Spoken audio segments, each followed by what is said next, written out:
I woke up that morning with a pain in my side that I had never felt before. It wasn't just an ache, the kind you get when it's going to rain or when you've been on your feet too long. This was sharp. It felt like someone was twisting a hot knife right into the lower right side of my stomach. I gasped, sitting up in bed, clutching my abdomen. My first thought wasn't to call a doctor. It wasn't to check my temperature. My first thought was, I don't have time for this. I looked at the clock. It was 6 a.m. I had to be up. Today was the day. It was the big 70th birthday party for my daughter-in-law's mother. Not my birthday, not my party, but somehow it had become my responsibility. I took a deep breath, trying to push the pain down, telling myself it was just indigestion. Maybe I ate something wrong last night. I swung my legs over the side of the bed and forced myself to stand. The room spun for a second, but I steadied myself against the dresser. You're fine, Rosa, I whispered to myself. You're just tired. Push through it. That's what we do, isn't it? We push through. We ignore the signals our bodies send us because someone else needs us. My son, Harry, and his wife, Jacqueline, needed me. They needed this party to be perfect. They needed to impress Jacqueline's family, her friends, their circle. And because they couldn't afford the lifestyle they tried so hard to project, they needed my wallet, too. I made my way to the kitchen, moving slower than usual. Every step sent a jolt through my side. I drank a glass of water, hoping it would settle things, but it only made me feel nauseous. I looked at the calendar on the fridge. Circled in big red ink was today's date, Nancy's 70th birthday bash. Nancy is Jacqueline's mother, a nice enough woman, I suppose, but she has never lifted a finger to help Harry and Jacqueline the way I have. Yet, she was getting the party of the century, and I was the one paying for it. 2 weeks ago, Harry had come to me with that look on his face. You know the one. That I'm in a bind, Mom. Look.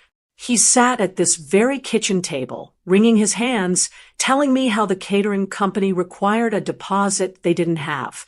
He said work was slow. He said Jacqueline was stressed.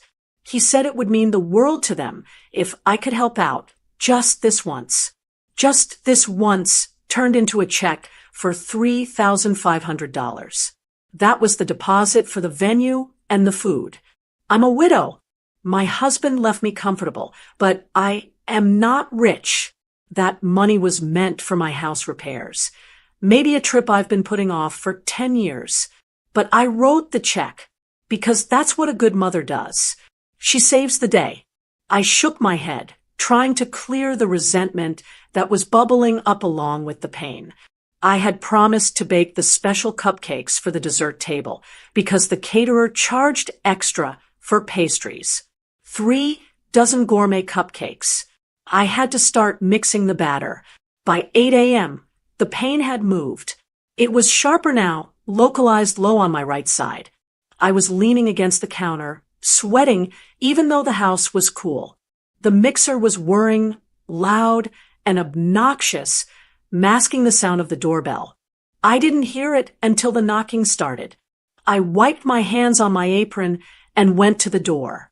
It was Harry and Jacqueline with my 2 grandkids, Leo and Sophie. Hey, Mom.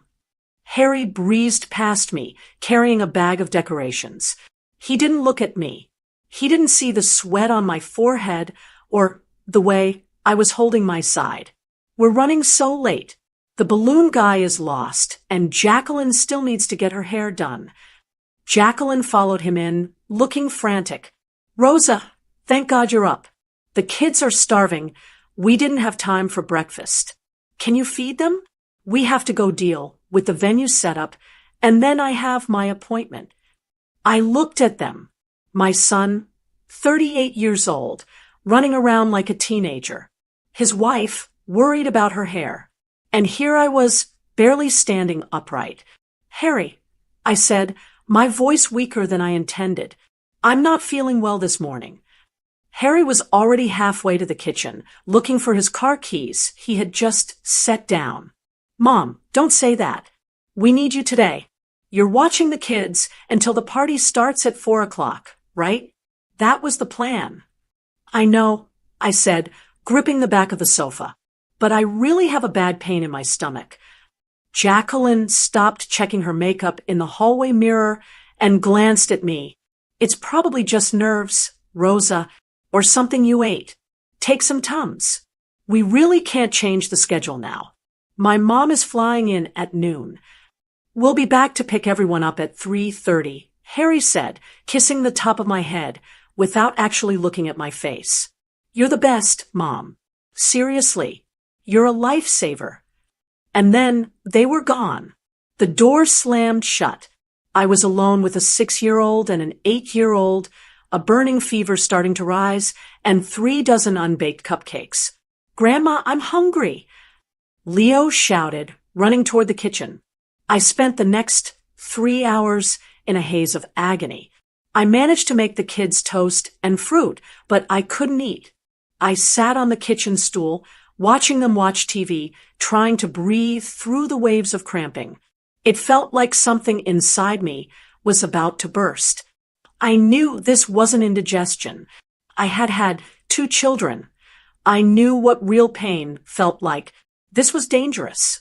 At 11:30 a.m., I stood up to get a glass of water for Sophie. A wave of dizziness hit me, so hard the room went black for a second. I grabbed the edge of the counter, but my hand slipped. I collapsed. I hit the linoleum floor hard. The pain in my abdomen exploded. It was blinding. I curled into a ball, gasping for air, unable to scream. Grandma?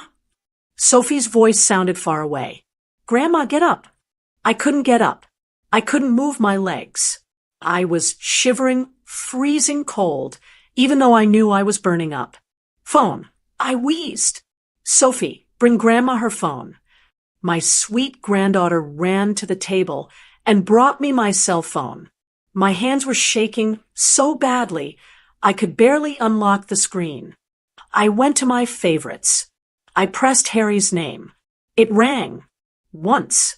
Twice. 3 times. Please pick up, I prayed. Please, Harry. I'm in trouble. The ringing stopped, but it didn't go to voicemail. A little gray text bubble appeared on my screen instantly. He had hit the decline with message button.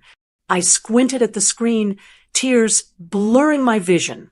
The message read, "Can't talk right now. Picking up the balloons. See you at 3. He declined my call. I was lying on the floor, possibly dying, and he couldn't take 10 seconds to answer because he was picking up balloons for a party I paid for. A sob escaped my throat, not from the pain, but from the sheer heartbreak of it. I looked at that text message. It was a slap in the face. It told me exactly where I stood in the pecking order of his life. I was below the balloons. I knew I couldn't wait for him. If I waited until 3 p.m., I might not be here. Leo, Sophie, I whispered, trying not to scare them. Go into the living room and watch your show. Grandma needs to make a call. They ran off, oblivious. With trembling fingers, I closed Harry's text message. I didn't call Jacqueline. I didn't call my neighbors. I dialed the only 3 numbers that would listen to me right now. 911. 911, what is your emergency? I need an ambulance, I said, my voice barely a whisper. I'm alone. And I think something inside me just ruptured. As I waited for the sirens, lying on my cold kitchen floor, I stared at the ceiling. The cupcakes were still on the counter, unbaked. The party was going on without me. And for the first time in my life, I realized that being the good mother might just be the thing that kills me. The ambulance ride was a blur of noise and vibration. I remember the paramedic, a young man named David, holding my hand. His grip was firm, warmer than mine. I was shivering uncontrollably now, my teeth chattering so hard I thought they might crack. David kept asking me questions to keep me awake. He asked about my allergies, my medications, and then he asked the question that made my chest hurt more than my stomach. Is there anyone meeting us at the hospital? Rosa, did you reach your son? I looked up at the metal ceiling of the ambulance. I had to tell a stranger the truth. He didn't answer. I whispered, shame burning my cheeks. He's busy with a party. Saying it out loud made it real. I was in the back of an ambulance with lights flashing and sirens wailing, and my son was picking up balloons. When we wheeled into the emergency room, it was chaotic. The bright, fluorescent lights stung my eyes. Doctors and nurses swarmed around the stretcher, transferring me onto a hospital bed. They hooked me up to monitors that beeped in a rhythm that was far too fast. My heart was racing. A doctor pressed down on my lower abdomen, and I let out a scream that embarrassed me. Ruptured appendix, the doctor said to the nurse, his voice tight. It's bad. Peritonitis has set in. We need to get her to immediately get the consents signed. I was dying. My appendix had burst, poisoning my body, and I was lying there alone. They gave me something for the pain, which took the sharp edge off, but it made everything feel heavy and distant. I lay there for what felt like hours, though it was probably only 30 minutes, staring at the curtain that separated me from the rest of the ER. I watched the shadows of people walking by. I listened for Harry's voice. Every time the automatic doors whooshed open, I lifted my head, hoping to see him. Finally, I heard him. She's in bed a nurse said. The curtain was pulled back, and there he was, my son. But he didn't look like a son rushing to his mother's deathbed. He looked like a man who had been interrupted during an important business meeting. Harry was wearing his navy blue suit, the one I bought him for his last interview. He looked sharp, handsome. Beside him was Jacqueline. She was wearing a shimmering gold cocktail dress, her hair done up in an elaborate twist, her makeup flawless. They looked like they belonged in a ballroom, not a sterile, blood-stained emergency room. Mom, Harry said, stepping up to the bed. He didn't take my hand. He checked his watch. Jesus, you really scared us. The neighbor called and said they saw the ambulance. I called you. I croaked, my throat dry. You didn't answer. Harry sighed, running a hand through his hair. He looked annoyed. I told you, I was driving. The balloons were blocking the rearview mirror. It was a whole ordeal. Jacqueline stayed near the foot of the bed, her arms crossed over her chest, protecting her dress from the hospital germs. She was tapping her foot. So what is it? Indigestion? Stress? It's my appendix, I said, tears leaking from the corners of my eyes. It ruptured. They have to do surgery right now. I saw a flicker of something in Harry's eyes. Maybe guilt, maybe fear, but it was gone in an instant, replaced by calculation. He looked at Jacqueline. They shared a silent look, a communication between husband and wife that I was excluded from. Okay, Harry said, looking back at me. Surgery. That's standard, right? People get their appendix out every day. It's an emergency, Harry, I said, pleading with him to understand. It's infected. We know, Rosa. Jacqueline cut in, her voice shrill. But the doctors handle this stuff all the time. You're in the best hands. She glanced at the clock on the wall. Harry, it's 1:45. A nurse bustled in with a clipboard. Mr. Viramontes, we need you to sign some paperwork for your mother's insurance and admission while we prep her. Sure, Harry said. He took the clipboard and stepped just outside the curtain to sign it on the counter. Jacqueline followed him. The nurse left the curtain slightly open. I don't think they realized I could hear them, or maybe they just didn't care. The drugs made me groggy, but my hearing was crystal clear. Harry, Jacqueline's voice was a harsh whisper. My mother's flight lands in 40 minutes. The guests are arriving at the venue at 3 o'clock. We are the hosts. We have to be there to let the caterers in. I held my breath. I waited for my son to defend me. I waited for him to say, "Jacqueline, are you crazy? My mother is going into emergency surgery. The party can wait.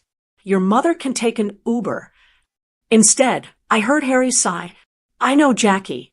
I know." "We can't not be there," Jacqueline pressed, her voice rising slightly in panic. "It's my mother's 70th. This party cost a fortune. If we aren't there to manage the timeline, it's going to be a disaster. People are coming from out of state." "You're right," Harry said.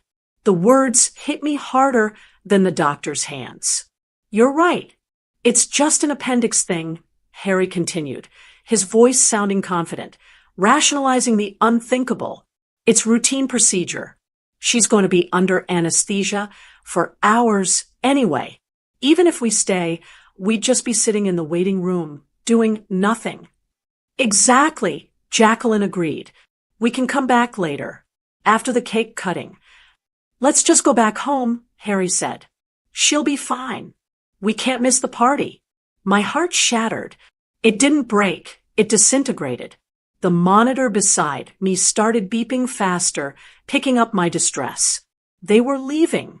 They were actually leaving me to go eat cake and drink champagne while surgeons cut me open. The curtain swished open again. They walked back in, smiles plastered on their faces. The fake, bright smiles you give a child when you're lying to them about a shot at the doctor's office.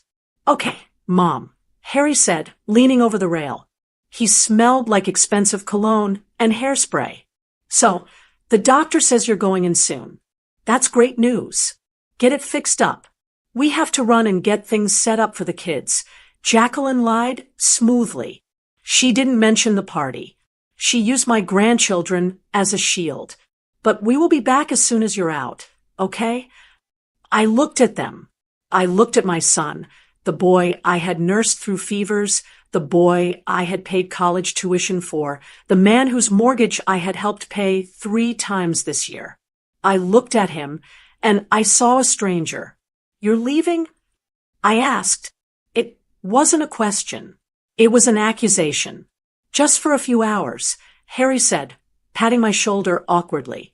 "You'll be asleep anyway. You won't even know we're gone." He leaned down and gave me a quick, dry peck on the forehead. It felt like a betrayal. "We'll be back after the cake cutting, Mom," he said, slipping up. He caught himself, but didn't correct it. "You're strong. You're the strongest woman I know. You got this. Love you, Rosa. Good luck," Jacqueline called out, already walking toward the exit, her gold dress swishing around her legs. Harry turned and followed her.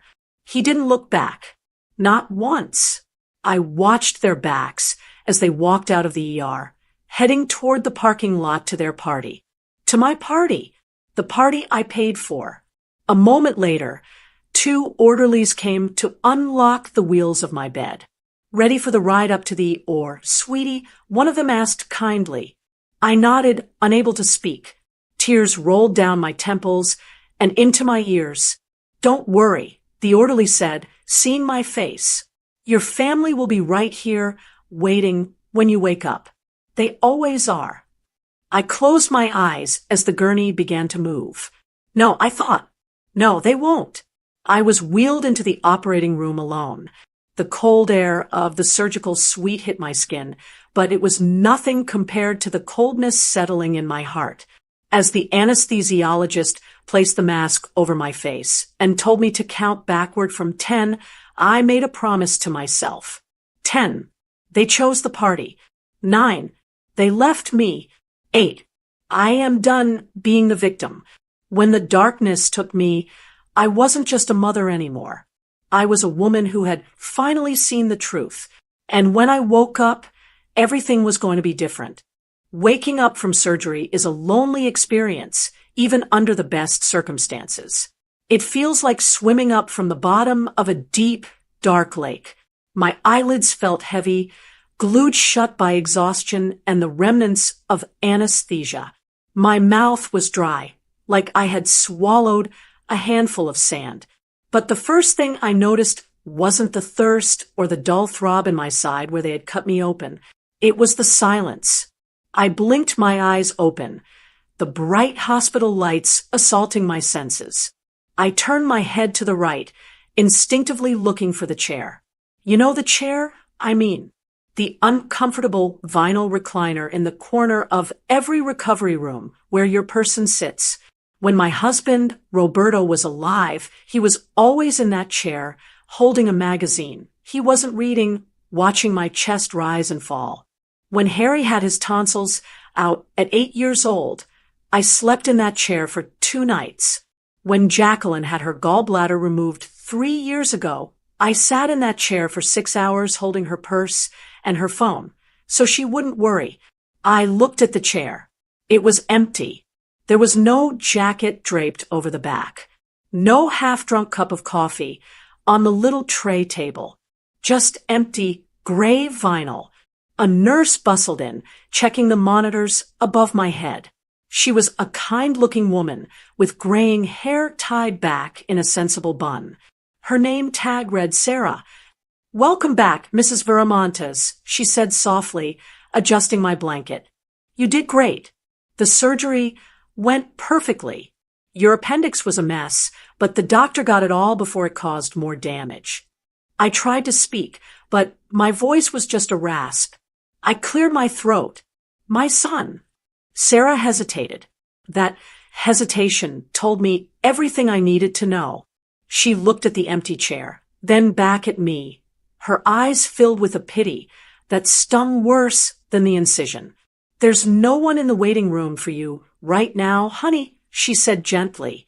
I checked the log. "No one has signed in since you went under." I closed my eyes, fighting back the hot tears that threatened to spill. "What time is it?"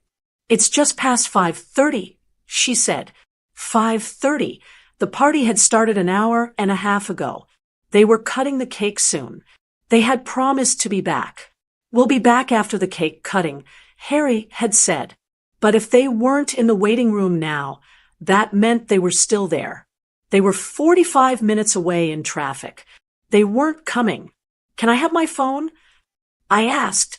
Sarah reached into the plastic bag of my personal belongings on the counter and handed me my cell phone. "I'll get you some iced chips," she said, giving my hand a squeeze before leaving me alone. My phone felt heavy in my hand. I tapped the screen. The brightness made me squint. I expected to see missed calls. I expected texts saying, "Mom, are you out yet?" or "On our way?" There were no texts from Harry, no texts from Jacqueline, but there were 14 notifications from Facebook. My heart started to hammer against my ribs. I saw the little blue F icon. Why was I getting notifications? I unlocked the phone and opened the app. The algorithm didn't make me search for the truth. It shoved it right in my face. The first thing I saw was a photo posted 20 minutes ago. It was a group shot. The lighting was perfect, golden hour sunshine streaming into the banquet hall I had put the deposit down for. There was Jacqueline, laughing with her head thrown back, holding a flute of champagne. There was her mother, Nancy, looking regal in a silver dress, holding a massive bouquet of roses. And there was my son, Harry. He had his arm around Nancy, beaming at the camera, his other hand clutching a beer. They looked happy. They looked carefree. They looked like people who didn't have a care in the world, let alone a mother lying in a hospital bed with stitches in her gut. I scrolled down to read the caption. Jacqueline had posted it. "Nothing matters more than families celebrating together. So grateful for this beautiful day and these beautiful people. Hashtag blessed, hashtag family first, hashtag Nancy's 70th. I stared at those words. Family first. I zoomed in on the photo. I looked at the glass of champagne in Jacqueline's hand. It was the expensive brand, the Veuve Clicquot. I remembered the conversation clearly. Jacqueline had said, "Oh, it's too expensive.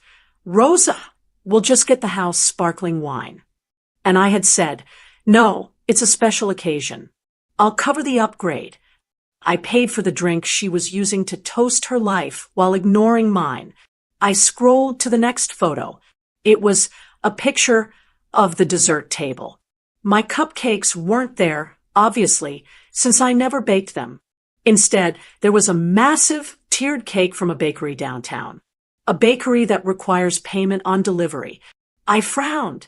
How did they pay for that? Then I remembered. Harry had my emergency credit card. I had given it to him 2 years ago for dire emergencies, only like a flat tire or a broken furnace. I opened my banking app, my fingers trembling with a mix of rage and adrenaline. I checked the pending transactions on the credit card. Today, 2:15 p.m. Bella's Bakery, $450. Today, 3 p.m. The Tipsy Bartender, open bar add-on, $800. I gasped. The air left my lungs. They hadn't just left me to die. They were using my money to upgrade the party I was missing.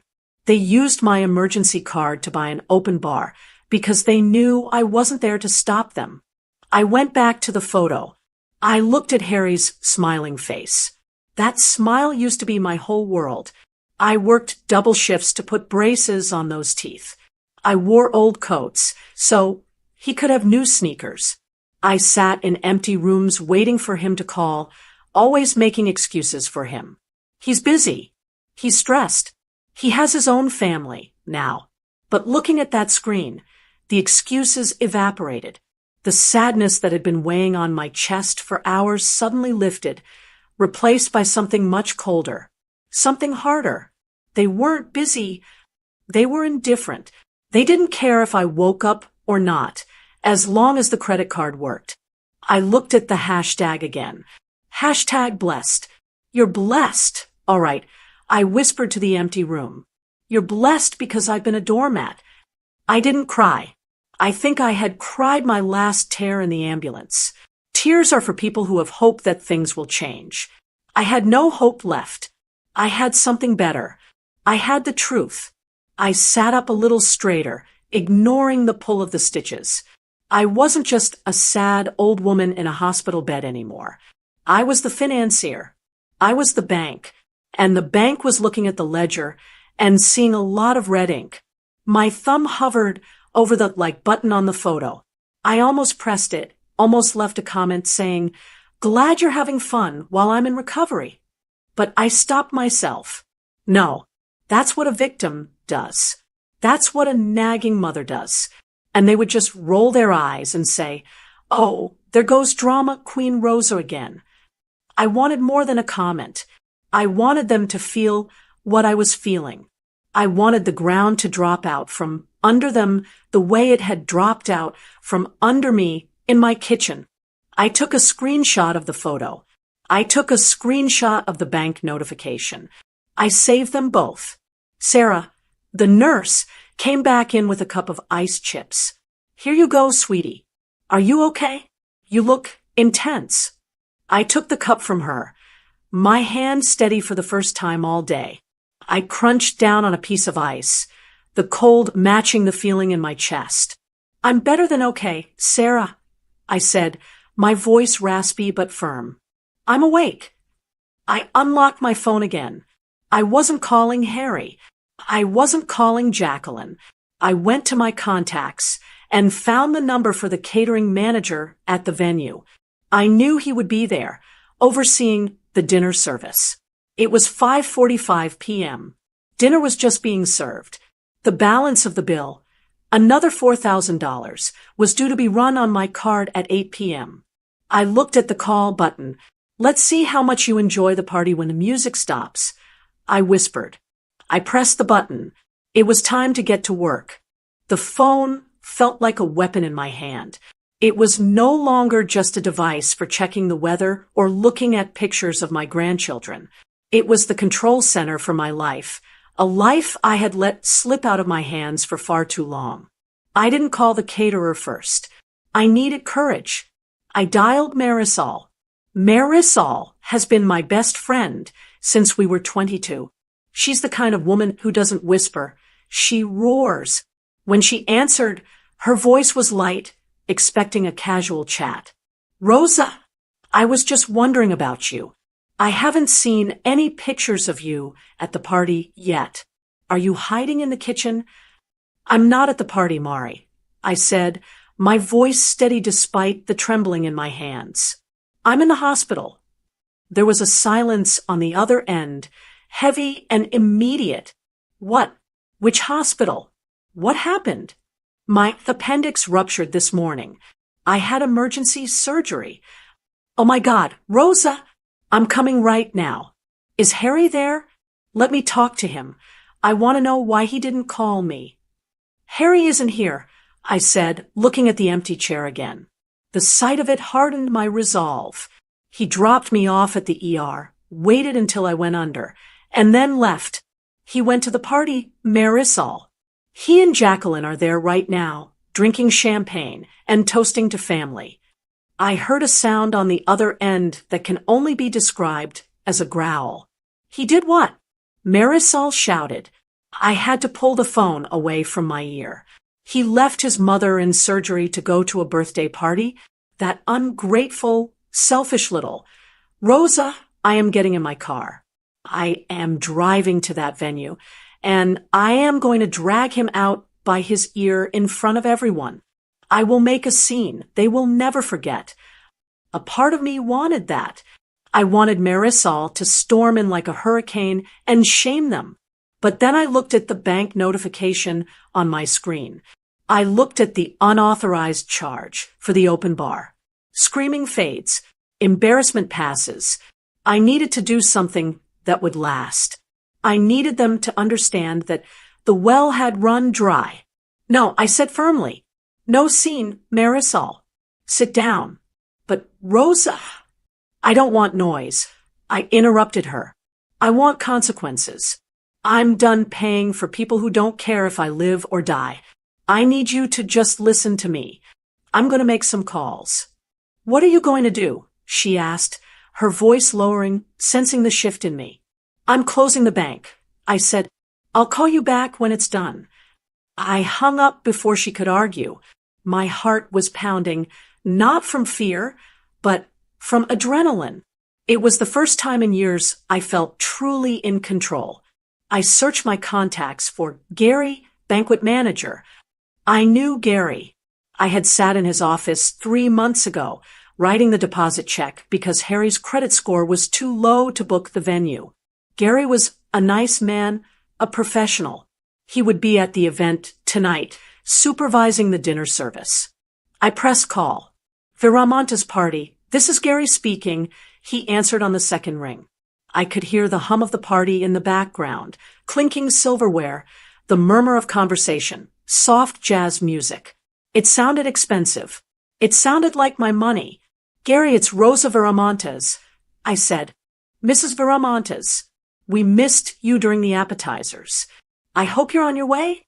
The main course is just coming out. I won't be making it, Gary. I said, I'm currently in the recovery room at St. Jude's Hospital. I had emergency surgery this afternoon. Oh, I am so sorry to hear that. His voice dropped to a professional hush. Is everything all right? Your son mentioned you weren't feeling well, but he didn't say it was serious. He didn't, did he? I let that hang in the air for a second. Gary, I'm calling about the bill. You have my Visa card on file for the final balance due tonight, correct? Yes, ma'am. We usually run the final total, including any add-ons, at the end of the night. About 9 p.m. Do not run that card. I said clearly. There was a pause. The background noise seemed to fade away. I beg your pardon? I am revoking authorization for any further charges on that card effective immediately, I said. I sounded like a lawyer, not a mother. I paid the deposit. That was my gift. But I am not paying the final balance. And I am certainly not paying for the $800 open bar upgrade my son added without my permission. Mrs. Viramontes, Gary sounded nervous now. You know, the contract states the balance must be settled before the event concludes. If the card on file isn't authorized, then you will have to collect payment from the host present at the event, I said. That would be Harry. He is enjoying the party. He can pay for it. I see, Gary stammered. This is highly irregular. If he cannot pay, then you stop the service, I said ruthlessly. That is between you and him. My card is locked, Gary. If you try to run it, it will decline. I just wanted to give you a heads up, so you don't get stiffed. Okay, Gary said, his voice tight. I will speak with Harry immediately. I hung up. I imagined Gary walking onto the floor, tapping Harry on the shoulder in the middle of his meal, and handing him a bill for $4,000 that he didn't have. I wasn't done. I opened my email. Just yesterday, I had finalized the surprise gift for the evening. I had booked a week-long cruise for Jacqueline's parents, Nancy, and Bob. It was supposed to be the grand finale of the night. Harry was going to announce it during the toasts. I had paid $2,000 for it. I found the confirmation email from the travel agency. I clicked the Manage Booking link. My finger hovered over the options. There was a cancellation fee of $200, but the rest was refundable to my card. I thought about Nancy. She was a nice woman, but she was sitting there eating my food while I bled into a hospital gown. She hadn't called. She hadn't texted. I clicked Cancel Booking. A confirmation box popped up. Are you sure you want to cancel this trip? I'm sure, I said out loud. Booking canceled. Refund initiating. It was gone. The grand finale was now just empty air. Harry would stand up to make a speech and have nothing to give. I took a deep breath. My chest felt lighter. The heavy weight of obligation was lifting off my shoulders. I had one last thing to do, the most public thing. I opened the camera on my phone. I flipped it to selfie mode. The image staring back at me was shocking. My skin was pale, almost gray. There were dark circles under my eyes. My hair was matted to my forehead from sweat. The blue hospital gown was unflattering, and the 4-tube taped to my hand was clearly visible. My instinct was to fix my hair, to find better lighting, to smile, so people wouldn't worry. No, I told myself, no more filters, no more pretending everything is fine. I snapped the picture. It was ugly. It was real. I opened Facebook. I uploaded the photo. My thumb moved to the caption box. I needed the world to know. Not for sympathy, but for accountability. If I stayed silent, they would spin a story. They would say I was resting or under the weather. They would hide the ugliness of what they did. I typed slowly, making sure every word landed like a punch. Surgery was a success. Alone in recovery, while my family enjoys the party I paid for. Enjoy the champagne, Harry. It's the last thing I'm buying. I read it over. It was brutal. It would humiliate them. It would cause a scandal in our family that would last for years. Good. I pressed post. The little blue progress bar zipped across the screen. Posted just now. I set the phone down on the tray table. The room was quiet, but I knew that miles away, phones were starting to buzz. I leaned my head back against the pillow and closed my eyes. For the first time all day, the pain in my stomach didn't bother me at all. I waited for the explosion. I was ready. I lay back against the pillows, the hospital room quiet except for the rhythmic hum of the air conditioner. It was 7:55 p.m. The time was etched into my mind. At the banquet hall, the waiters would be clearing the dinner plates. The lights would be dimming for the speeches. And Gary, the banquet manager, would be walking toward the head table with a black leather folio in his hand. I didn't need to be there to see it. I had lived through enough of Harry's financial messes to know exactly what panic looked like on his face. He would be smiling, maybe loosening his tie, feeling important as the host of a party he didn't pay for. Then Gary would lean in, whisper something polite but firm, and hand him the bill. At 8:02 p.m., my phone lit up. It was a text from Harry. "Mom, pick up. The card isn't working. Gary is saying it's declined. Call the bank now." I stared at the message. I didn't touch the phone. I just watched the words glow on the screen. 2 minutes later, the phone rang. It was Harry. I let it ring. The screen went dark, then lit up again immediately. He was calling back. "Please, Mom. Gary is standing right here. It's embarrassing. Just call the bank and authorize the charge. It's $4,200. $4,200. So he had added even more than I thought. Maybe extra appetizers? A tip for the bartender? It didn't matter. The Bank of Rosa was closed for business. I imagined the scene. Gary was a professional, but he had a business to run. He wasn't going to let them cut the cake or open the dance floor until the balance was settled. The music would stop. The waiters would freeze in place. At 8:15 p.m., the tone of the messages changed. It wasn't just about the money anymore. My Facebook post had started to circulate. The first notification came from my niece, Carla, who was at the party. She commented on my photo. "Tia, oh my God, are you okay? We are at the party. Harry said you were just resting at home with a migraine. Why are you in a hospital gown?" Then another comment from my neighbor, Mrs. Higgins, who was also a guest. "Rosa, honey, I am looking at your son right now. He is arguing with the waiter. We had no idea you were in surgery. This is terrible." I could visualize it perfectly. The ding of notifications would be rippling through the room like popcorn popping. One person checks their phone, gasps, and shows the person next to them. Then that person checks. Heads would turn. The whispers would start. "She's alone. They left her in the ER. Wait, didn't Harry say she paid for this?" The phone rang again. This time it was Jacqueline. I let it go to voicemail. Then I listened to the message. She left immediately after.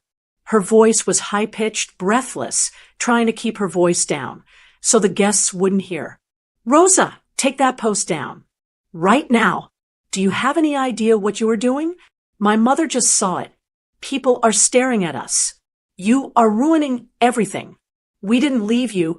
We came to manage the guests. Delete it." I smiled. A genuine, cold smile. She wasn't worried about my health. She wasn't asking if I was in pain. She was worried about the stares. She was worried that the carefully constructed image of their perfect family was crumbling right in front of the people she wanted to impress the most. At 8:30 p.m., Marisol called. This time I answered. "Rosa," Marisol whispered. She wasn't shouting anymore. She sounded awestruck. "You should see this. It is absolute chaos." "Tell me," I said, closing my eyes to picture it. Gary stopped the bar service. Marisol reported, "They put a cash bar, only sign up because the tab wasn't settled." Harry is sweating through his suit. He's on the phone with 3 different credit card companies, but I think he's maxed out. He's trying to get a loan from his college roommate in the corner. "And the guests?" I asked. "Everyone is on their phones looking at your picture." Marisol said, "I'm sitting at table 5. The lady next to me just said, 'I can't believe they are eating cake while his mother is alone in recovery.' Rosa, the room has turned. It's not a celebration anymore. It's a funeral." "Good," I said. "What about Nancy?" "Jacqueline's mom?" Marisol let out a short, dark laugh. She looks like she swallowed a lemon. She saw the post.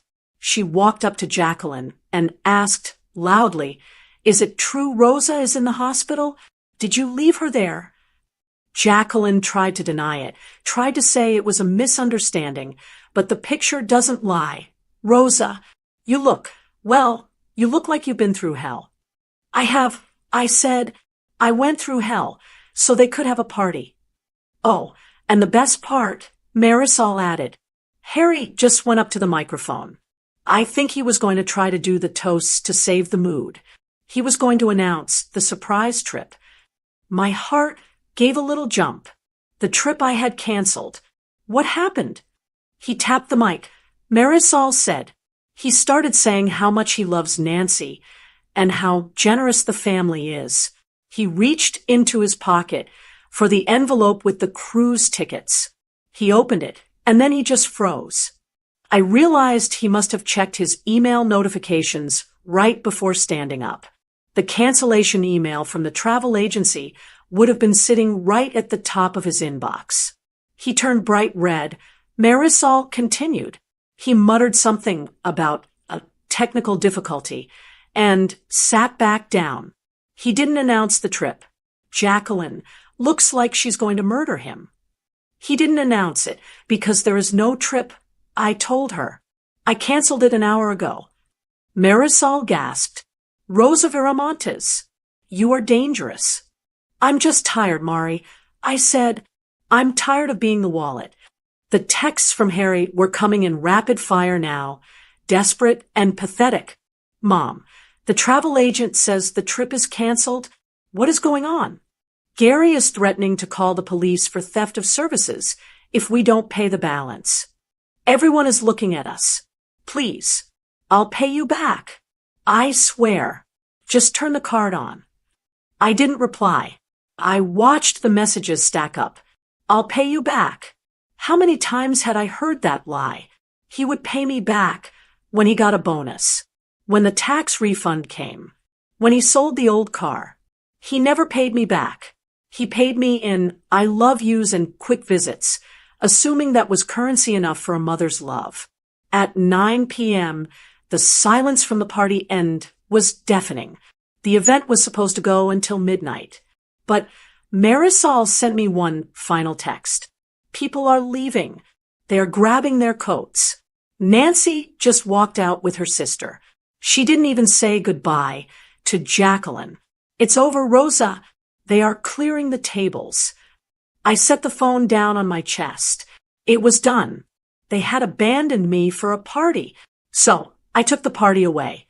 The nurse, Sarah, poked her head in a few minutes later to check my vitals. She saw the phone on my chest and the strange, peaceful look on my face. Everything okay, Mrs. Viramontes? She asked.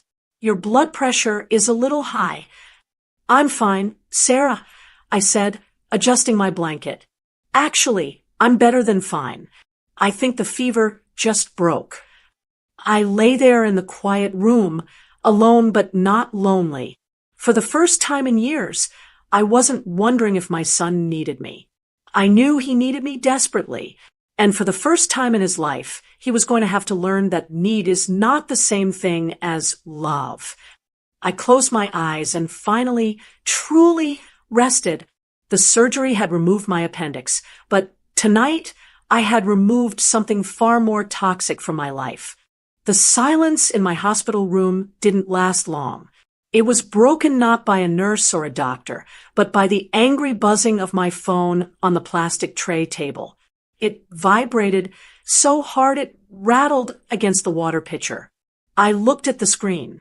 It was Harry again, then Jacqueline, then Harry, then a number I didn't recognize, probably the venue manager, trying one last time to get paid. I picked up the phone, not to answer, but to look at the notifications piling up on the lock screen. It was fascinating in a sick sort of way. For 6 hours, while I was being cut open and sewn back together, my phone had been dead silent. My son hadn't checked on me once. But now that his credit card was declined and his reputation was taking a hit, he was blowing up my phone like a teenager with a crush. But these weren't love notes. They were panic-wrapped in manipulation. I opened the text thread from Jacqueline first. She had sent a paragraph that took up the whole screen. Rosa, I cannot believe you would do this to us. To me, on my mother's 70th birthday. Do you have any idea how embarrassing this is? Gary, stop the music. People are whispering. Mom is crying in the bathroom. We were just about to leave to come see you. We were literally grabbing our coats when the manager cornered Harry.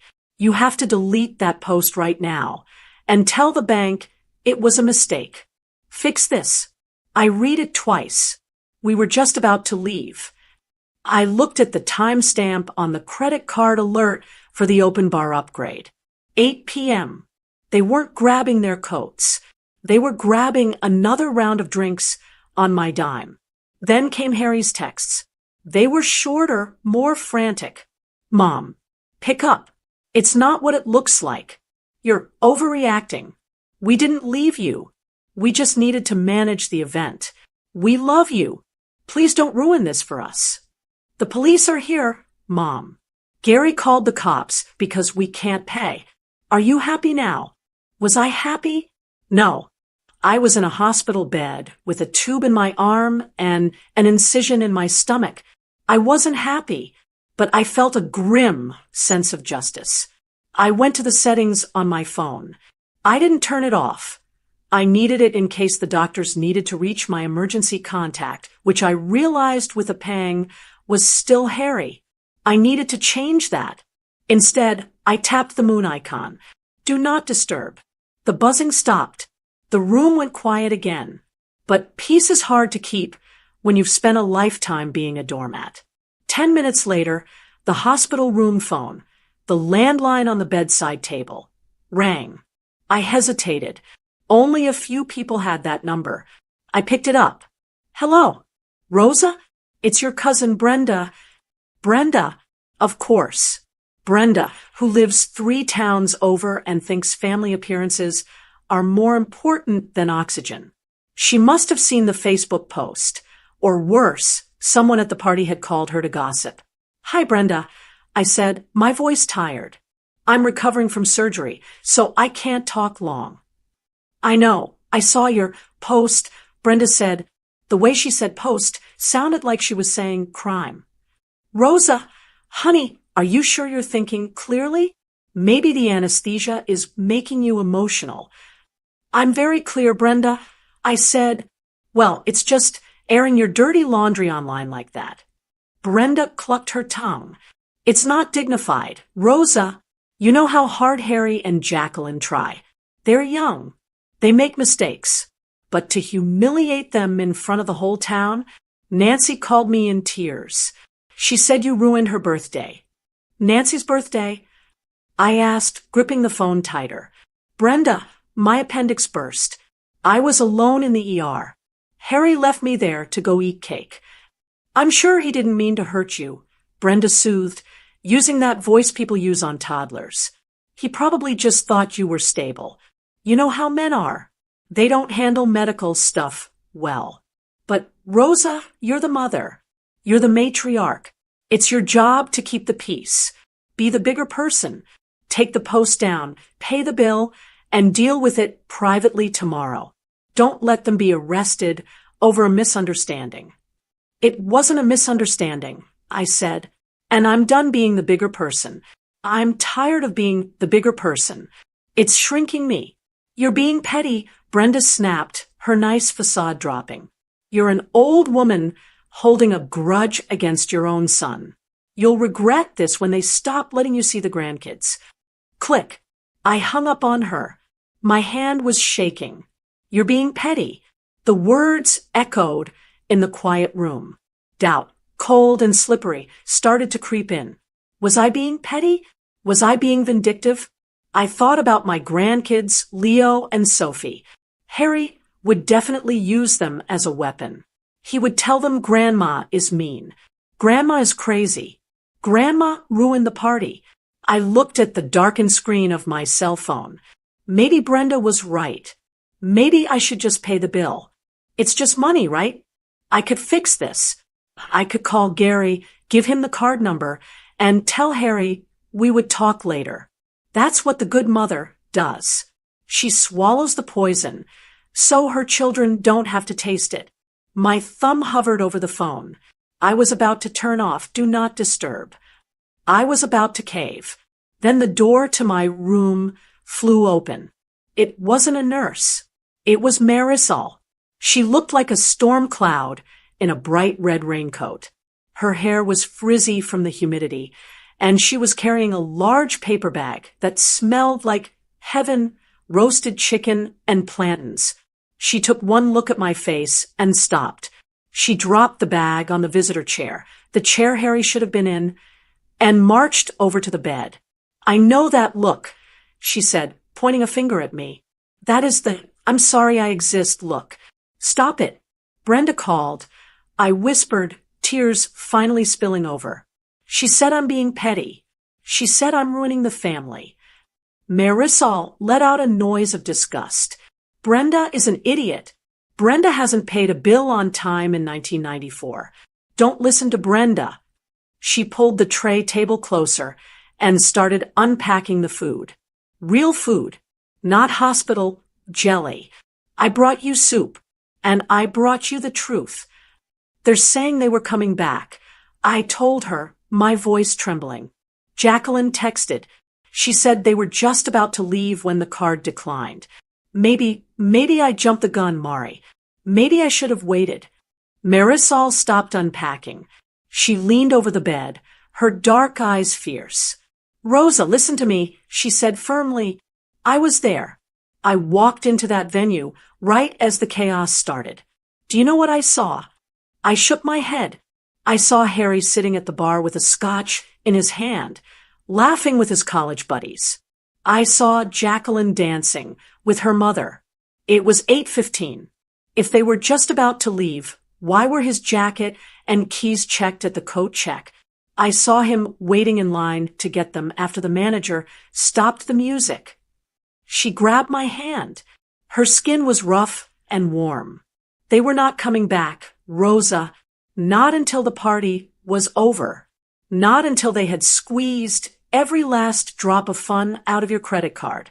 They left you here to die alone, so they could look rich in front of their friends. They left me, I repeated, the reality settling back in, pushing the doubt away. They did, Marisol said. And now they are panicking, not because they are worried about your appendix, but because you took away their ATM card. That is not love, Rosa. That is usage. She took my phone from the tray table. Is this on silent? Do not disturb, I said. Good, Marisol said. She put the phone in her purse. You are not talking to them tonight. You are eating this soup. You are resting. And that post stays up. What if they get arrested? I asked, the mother in me still flinching at the thought. Marisol shrugged, opening the container of soup. Then maybe they will learn that actions have consequences. You didn't call the police, Rosa. The venue did. That's on them. She spooned some broth and held it to my lips. Eat. You need your strength. Tomorrow is going to be a war, and I need you to be a general, not a doormat. I took the soup. It was warm and salty and tasted like love. Real love. The kind that shows up. I looked at the empty spot on the table where my phone used to be. The panic was still there, buzzing in the back of my mind. But Marisol was right. I had spent 40 years protecting Harry from the world. I couldn't protect him from himself anymore. Keep the post up, I said, swallowing the soup. Damn straight, Marisol said. Now, tell me about the nurses. Are they treating you right, or do I need to fight someone here too? I laughed. It hurt my stitches, but it felt good. I wasn't alone. And for the first time in my life, I wasn't going to apologize for being the one who needed saving. The morning sun hit the hospital blinds at a sharp angle, slicing the room into stripes of light and shadow. It was 10 a.m. on the day after surgery. My abdomen felt tight, and moving was still a struggle, but my mind was clearer than it had been in years. Marisol was sitting in the corner, reading a magazine, but I knew she wasn't really reading. She was standing guard. We had spent the morning preparing. Marisol had gone down to the hospital business center to type up a document I dictated to her over breakfast.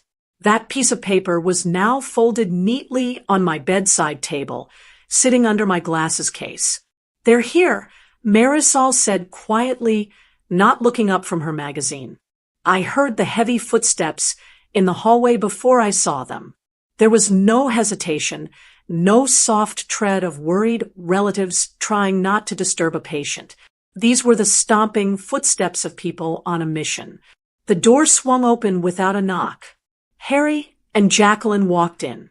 They looked terrible, and for a split second, a mother's instinct kicked in. I wanted to ask if they were okay, but I stopped myself. They didn't look tired from grief or worry. They looked hungover and furious. Harry was still wearing his suit pants from the night before, but the shirt was wrinkled and unbuttoned at the collar. His eyes were bloodshot. Jacqueline wasn't wearing her gold dress, thankfully, but she had on oversized sunglasses and sweatpants, looking like she was trying to hide from the world. They didn't bring flowers. They didn't bring a card. They didn't even stop at the foot of the bed to look at me. Harry marched right up to the side of the bed, his face flushed. "Do you have any idea what you did?" he demanded. His voice was loud, bouncing off the sterile walls. "Gary called us at 7 a.m. 7 in the morning, Mom. He's threatening to file a police report for theft of services if the bill isn't paid by noon today." "Hello to you too, Harry," I said calmly. "I'm doing much better. Thank you for asking. The surgeon said the infection was severe, but I pulled through." Harry waved his hand dismissively, as if my near-death experience was just a distraction from the real issue. "Stop it. Stop with the guilt trip. We know you're fine. The doctor said you were stable yesterday. We need to talk about the money." "There is nothing to talk about," I said, adjusting the bed controls so I could sit up straighter. The motor whirred, lifting me up so I could look him in the eye. "You promised." Jacqueline piped up from the doorway, pulling her sunglasses off. Her eyes were puffy. "You told us the party was your gift. You signed the contract. You can't just pull the rug out from under us in the middle of the event. It's cruel. Cruel." I repeated the word, tasting the irony of it. Cruel is hearing your son say, "Let's go back to the party. She'll be fine," while I'm lying on a gurney thinking I might never see my grandchildren again. The room went silent. Harry stiffened. He looked at Jacqueline, then back at me. "You heard that," he whispered. I heard every word. I said, "I heard you choose cake over my life. I heard you decide that my emergency wasn't worth missing a toast. So don't talk to me about what I promised. I promised to support a family that supports me. You broke that contract the moment you walked out those ER doors." Harry ran a hand over his face. "Mom, it wasn't like that. We were panicked. We weren't thinking straight." "You were thinking perfectly straight," I corrected him. "You were thinking about your reputation. You were thinking about having a good time. And you were thinking that good old Rosa would just take it like she always does." "Look, we can argue about feelings later," Harry snapped, his patience fraying. "Right now, we have a real problem. Gary wants $4,000. We don't have it. You know we don't have it. If we don't pay, they're going to sue us. Just give me the card number. Mom, please. We'll pay you back." I reached over to the bedside table. I picked up the folded piece of paper Marisol had typed. My hand wasn't shaking. "I'm not paying Gary," I said, "and I'm not paying for anything else either." I held the paper out to him. "You need to read this." Harry took it, looking confused. "What is this?" "It's a list," I said. "It's a list of everything I pay for that you seem to have forgotten about." Harry unfolded the paper. Jacqueline stepped closer to read over his shoulder. I watched their eyes skim down the page. 2019 Honda Pilot car insurance, $180 per month. Harry and Jacqueline's cell phone family plan, $240 per month. Leo and Sophie's private school tuition, $1,200 per month. Netflix, Hulu, Disney Plus subscriptions, $55 per month. Weekly housekeeping service for Jacqueline, $400 per month. Grandkids, swimming, and karate lessons, $300 per month. Effective immediately, I said, my voice steady and hard. All those accounts are being canceled or transferred to your name. The bank of Mom is closed. Figure it out. Harry's face turned a shade of pale I had never seen before. He looked up at me, the paper trembling in his hand. You can't do this, he stammered. Mom, this is thousands of dollars a month. We can't afford this. The tuition alone, we'd have to pull the kids out of school.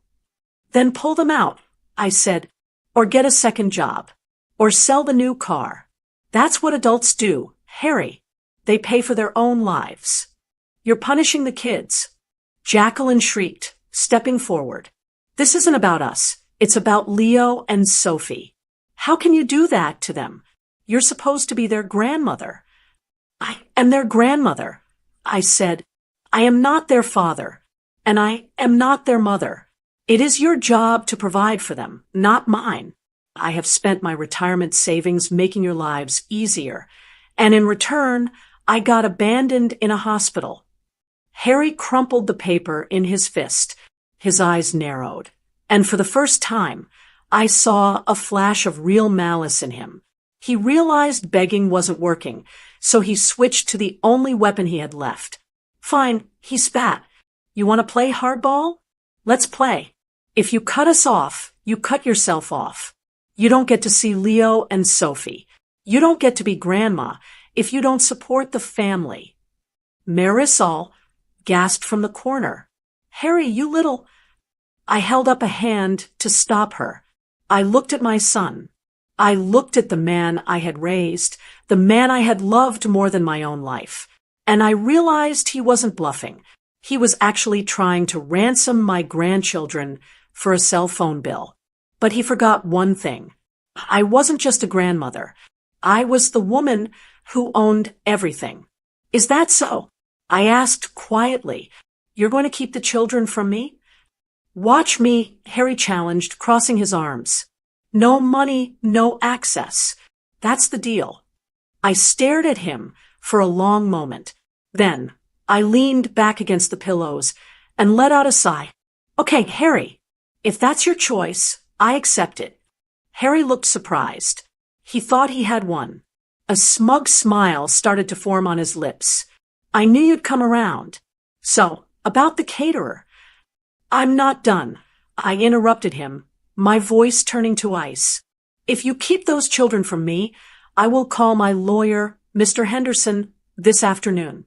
You know him. He holds the deed to the house you're living in. The house I own, Harry. The one I let you live in rent-free. The smug smile vanished. I will have Mr. Henderson draft an eviction notice. I continued, speaking slowly so every word sank in.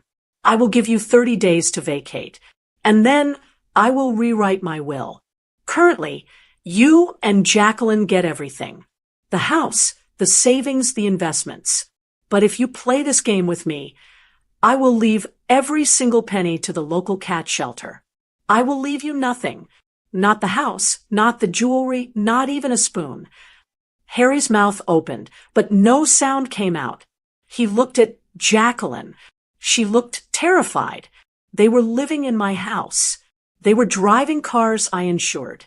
They were living a life built entirely on my foundation.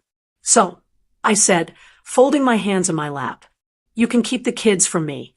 That is your right as a parent. But make sure you have a place to sleep next month before you make that decision. Try me, Harry. Just try me. The silence in the room was heavy, suffocating. Harry looked at the crumpled list in his hand, then at me. He saw something he hadn't seen before. He saw that I wasn't afraid of him anymore. Mom. He started, his voice cracking. The malice was gone. replaced by pure fear. Get out, I said. I pointed to the door. Go pay your catering bill. Sell your watch if you have to, but get out of my room. My blood pressure is going up, and I don't want to pay for another day in the hospital. Harry stood there for another second, looking for a way out, looking for a weakness. He found none. He turned around, grabbed Jacqueline by the arm, and walked out the door. As the door clicked shut, the tension left my body in a rush. I slumped back against the pillows, trembling slightly. Marisol stood up and walked over to the bed. She didn't say anything. She just took my hand and squeezed it. I did it, I whispered. You did, Marisol said, smiling. And I have never been more proud of you. I looked at the closed door. It hurt. God, it hurt to see my son look at me with such hate. But for the first time in years, I felt safe. I had built a wall, and they couldn't hurt me anymore. I was free. 3 months have passed since I woke up in that recovery room alone. 3 months since I looked at a Facebook photo and decided I was done being a doormat. I looked in the mirror this morning. The woman staring back at me didn't look like the pale, gray ghost from the hospital selfie. My cheeks had color. My hair was cut in a short, stylish bob that Marisol talked me into. And the most important thing? The heaviness in my chest was gone. I zipped up my suitcase. It was the big red one, the one I hadn't used since my husband passed away. It was packed with swimsuits, sundresses, and evening wear. I looked around the room. It wasn't the master bedroom of the big colonial house on Elm Street, where I had lived for 40 years. That house is sold. The for sale sign went up 2 weeks after I left the hospital. Harry didn't believe me at first. He thought I was bluffing about the eviction. But when Mr. Henderson, my lawyer, sent him the formal notice that I was liquidating the asset, reality hit him hard. Harry and Jacqueline had to move out. They couldn't afford to buy the house from me at market value, not without my help for the down payment, which I obviously didn't provide. Selling that house was the hardest and easiest thing I've ever done.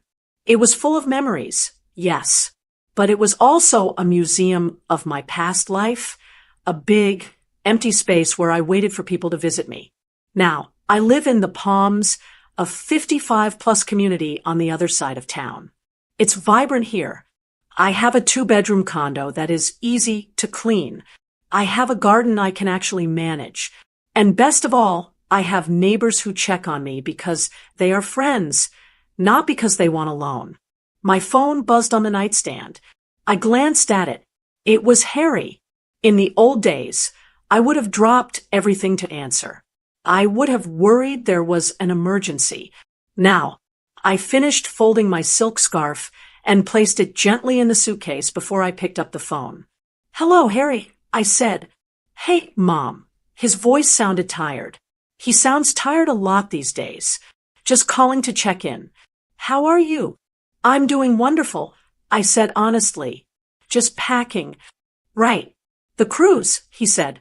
There was a pause. I could hear the hesitation in his voice. Listen, Mom, I was wondering if you're going to be gone for 2 weeks, maybe we could come over and check on your place. Water the plants. I smiled. I knew what checking on the place meant. It meant looking in the fridge for food. It meant escaping their cramped apartment. Harry and Jacqueline are struggling. I won't lie, it's hard for a mother to watch. They had to trade in the luxury SUV for a used sedan. They moved into a 2-bedroom apartment that Jacqueline complains is claustrophobic. They had to cancel the country club membership, but they are doing it. Harry got a second job, consulting on weekends. Jacqueline actually started selling some of her designer handbags online. They are surviving. They are learning how to be adults at nearly 40 years old. That's sweet of you to offer, Harry, I said. But my neighbor, Susan, is already handling the plants. She has a key. Oh, he said. He sounded deflated. Okay. Well, Have fun. The kids say hi. Tell them I love them. I said, I'll bring them a souvenir. I hung up. I do see the grandkids. I see them on Sundays for lunch. I pick them up, I take them for ice cream, and I drop them off. I don't babysit for free, so Jacqueline can get her nails done anymore. I am a grandmother, not a nanny. And strangely, Leo and Sophie seem to respect me more now. I'm not the furniture in the background anymore. I'm the grandma who travels. There was a knock at the door. It was Marisol. She was wearing a giant sun hat and dragging her own suitcase. Rosa, she shouted, the taxi is downstairs. The Bahamas are waiting for us. I laughed. I grabbed my purse and took one last look around my cozy, quiet condo. The trip I had canceled for Jacqueline's parents, the one Harry was going to give them with my money, I rebooked it. But this time, the names on the tickets were Rosa Viramontes and Marisol Garcia. First class, balcony suite. As I walked out the door, I thought about the woman I used to be, the woman who baked cupcakes while in pain, the woman who lay on a kitchen floor praying her son would pick up the phone. I felt a pang of sadness for her, but mostly I felt relief. I had to lose them to find myself. I had to close the bank to open my life. I walked to the elevator, my heels clicking on the floor. I wasn't running away from anything anymore. I was running toward something. I stopped paying for everything and stopped answering their calls until they learned respect. Did I go too far? Or was it time to teach them a lesson? Did you like the story? And which city are you listening from? Let's meet in the comments. If you like the story, you can support me by sending a super thanks, so I can keep bringing more stories like this. Thank you so much for your sweet support. I'm looking forward to your comments on the story. On the screen, you can see 2 new life stories that I highly recommend. There's so much more on my channel. Don't forget to subscribe. See you in the next life story.